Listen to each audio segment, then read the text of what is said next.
Yeah, after so many years I've been thinking that I've seen pretty much all the really relevant tools, but sometimes there's still something which I haven't seen, which totally blows me away, and this is one of the things. That's the Black Canyon Heavy Duty Impact Screwdriver Set.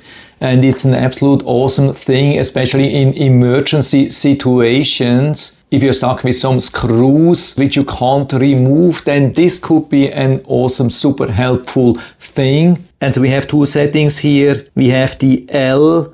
Down here you have the arrow. L means left, means counterclockwise, means untightening a screw. And when we push hard, we can move the arrow to the right side. Now you can see it's aligning with the R, means it's turning to the right side, clockwise, and for example securing a screw. So that sounds great in theory, but how does it work in real life? So I'm using the tool, it's set on R to tighten, taking one of the Phillips bits, just push it here inside. So that's the moment where we need this tool.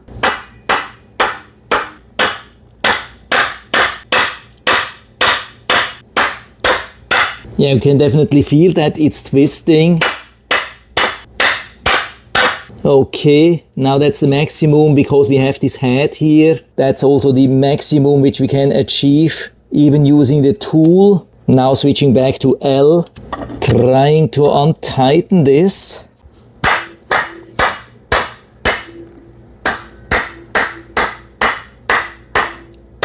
Yeah, actually it doesn't look too bad. I mean, it's rotating, it's doing everything what it's promised, but in real life, unfortunately, it didn't work for me. It was possible to hammer a screw a little bit deeper inside, but actually not more than with an electric screwdriver, and removing or untightening a screw definitely didn't work. I mean, I have heard from other people who have been using such items successfully, or at least they told me, but I don't see it. For me, it didn't work. Maybe I'm doing something wrong. If you have been able to use something like that successfully, then just let us know down in the feedback area. I'm always happy to talk about this thing, but I still hope I've been able to help you a little bit with this video. If you like it, give me a thumbs up, and thanks for watching.